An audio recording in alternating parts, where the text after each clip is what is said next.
1949 میں عوامی جمہوریہ چین کے قیام کے بعد سے چین کو 1976 تک بیرونی ملک کے لیے بند کر دیا گیا، کوئی بھی وہاں پہ نہیں جا سکتا تھا۔ اس کے بعد بھی مہمان نوازی کی بنیادی ڈھانچے میں سیاست کی کمی تھی، وہاں پہ زیادہ سیاست نہیں ہو رہی تھی، سیر و سیاحت نہیں ہو رہی تھی۔ اس کے بعد اس کو بنیادی ڈھانچے میں سیاحت کی کمی بھی تھی۔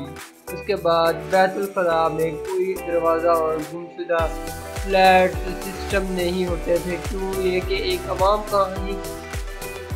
عام کہانی ہے جو آپ لوٹنے والوں سے سنتے ہیں۔ سنگاپور کے ایک مرد کے لیے چین کا دورہ کرنے کے لیے کم از کم عمر کی ضروری حد جو ہے وہ 30 ہونی چاہیے۔ میرے نزدیک یہ سمجھنا میں نہیں آتا، یہ وجہ نہیں سمجھ آتی، بہت ساری پرانی نسل کی چینیوں کی چین میں جو دور ہیں ان کے رشتہ دار موجود ہیں، لہٰذا یہ اتنا مشکل نہیں تھا۔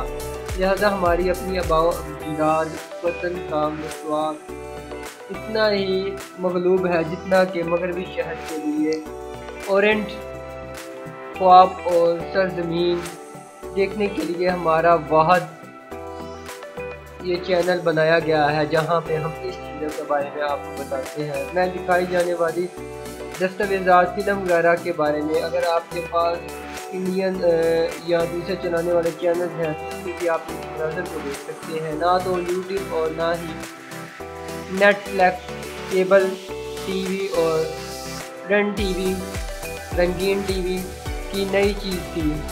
بیٹا میکس اور VHS نے اپنی جنگ شروع نہیں کی تھی۔ مجھے یاد نہیں ہے کہ باقی دستاویزات فلم کے بارے میں اس عنوان کا نام، سوائے اس کے کہ بوڑھی عورت کے اس منظر کو چھوڑ کر شاید اس کی دہانی میں کسی پہاڑ کی عمومی سطح کے ساتھ جڑائی اور عین مطابق مقدمات کرتے ہوئے دوسرے سرے پر واقعات ایک غار میں سے سالانہ زیارت، اس منظر کو سیارہ رنگ میں لیا گیا تھا اور اس میں فلم بنائی گئی تھی جس کے دوران ثقافتی انقلاب سے قبل ہی اس کے مذہبی شفق کی جانچ پڑتال کی گئی تھی، اور بڑی عورت کی وہ شبیہ اور وہ پہاڑ میں ذہن میں سرسراہٹ کر رہا تھا، یہاں تک کہ مجھے پہاڑ کا نام بھی معلوم نہیں تھا۔ کب مجھے معلوم تھا کہ مجھے ایک دن میں جگہ کا دورہ کرنا تھا، لیکن نہیں کر سکا۔ اگر چاہا میں نے یہ اضافہ 2011 میں کیا، لیکن اس میں بھی اس توازات فلم کی طباعیاتی کے لیے کوششاں ہے کہ وہ مجھے شاید مل جائے۔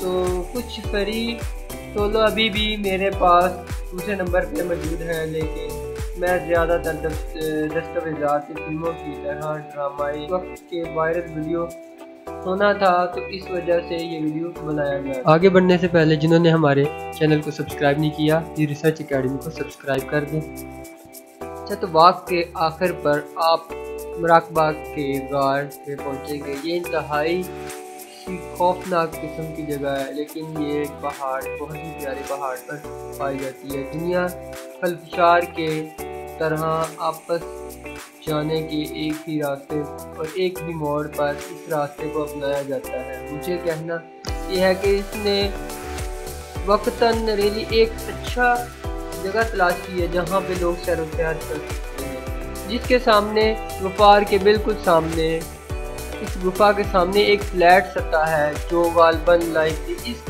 نے تعمیر کیا تھا، جو کہ ٹائم کا بنا ہوا تھا۔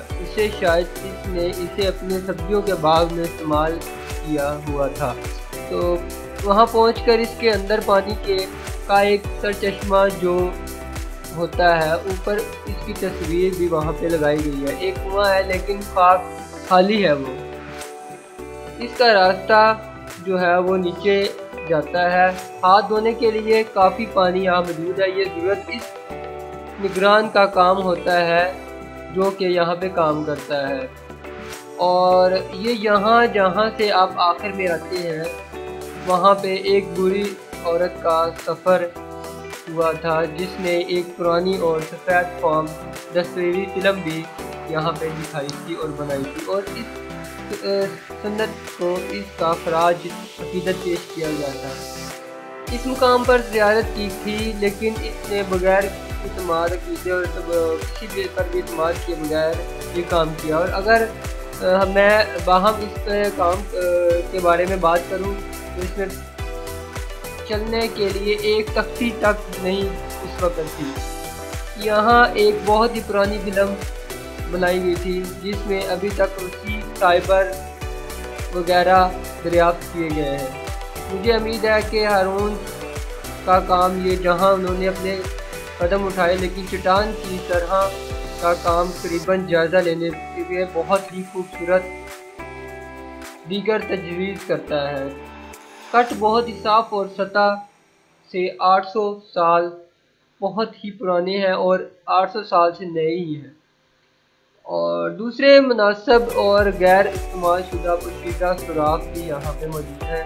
ممکنہ طور پر کچے معاون بیم یا یہاں تک کہ ہاتھوں کی گرفت پر نہ ہونے کی وجہ سے یہاں پہ زنجیر وغیرہ لگائی جاتی ہے. اس کے اقدامات بھی کیے گئے ہیں جو پورے راستے میں پائے جاتے ہیں. ایک تجربہ کار پتھر کا معمول اس وقت مقاربہ کے غار پر بہت صاف نظر آتا ہے.